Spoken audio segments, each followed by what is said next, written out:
Much respect for someone who's a very similar style to us. We took the lead here. We got the goal from Roy Cipollina, unmarked at the back post, which is his one of his fortes. Speciality. Finding space. So I mean, yeah, we should push on from here. From the goal, it should have given us the confidence.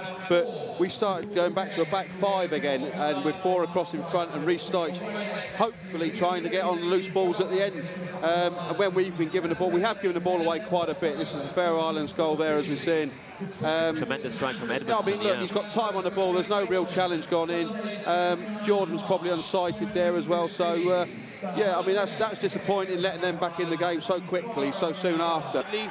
Trying to play those quick breaks up front. Daniel Duarte loses possession in the middle of the park in a dangerous position. The Faroes with a shot from distance, and it ricochets off.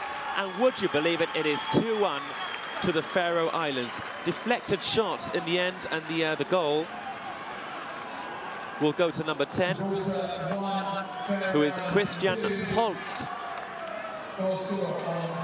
Very unfortunate there. Very unfortunate indeed, yeah. A very unlucky deflection, leaving Jordan Bettis with no chance. Daniel Duarte, as you can see in the replay, losing the ball in a dangerous position. The strike ricocheting off Danny Higginbotham and into the net.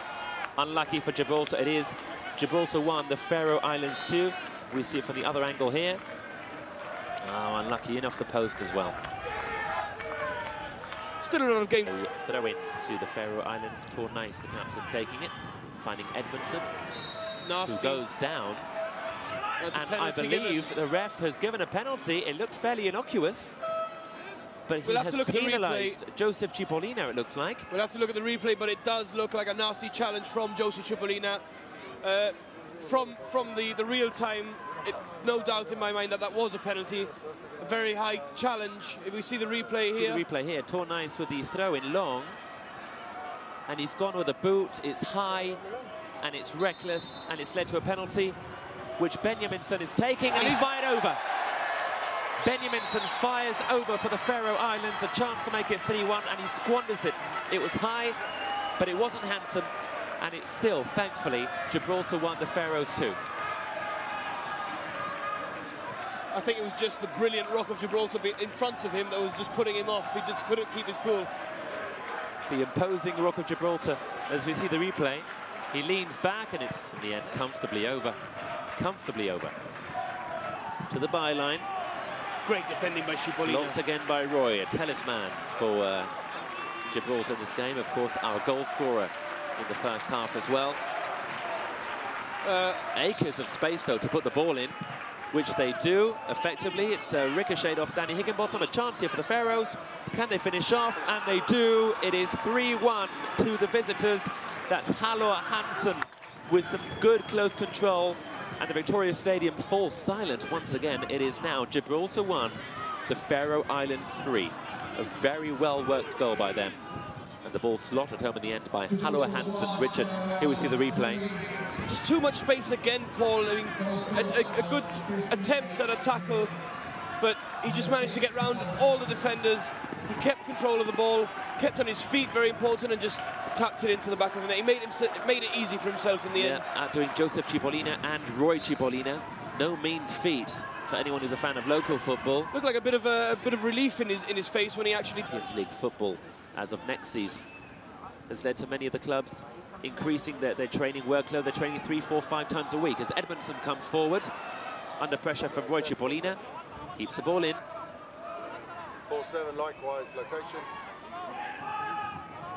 Edmondson against Cipollina on the far side. And he finds Holst unmarked completely. Tremendous work for the Faroe Islands. That is the second of the game for Holst and the fourth for the Faroes. Unmarked once again in the penalty area. It's now Gibraltar 1, the Faroe Islands 4. We mentioned slightly earlier, Paul, the change in formation from Gibraltar, slightly less defensive, more players upfield looking for that goal, which is what we asked for, it's what we wanted, but it has come at a cost. Edmondson again, there you see Richard was the magician behind it, the creator of that opportunity. Unmarked Holst in the end. No one with him. Easy pickings in the end for the Faroes. Slightly poor defending from Gibraltar there, too much. Aaron Bias arriving. Erin Bias has done well. Richard, he's not played too many games this campaign, but he's survived the 90 minutes and he's still going. And that is it. Full time. Gibraltar 1, the Faroe Islands 4 at the Victoria Stadium. Disappointing for Alan Buller's men, disappointing for all the fans at the Victoria Stadium.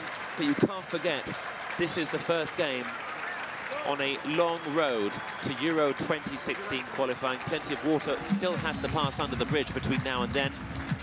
And there are only baby steps. Disappointing scoreline.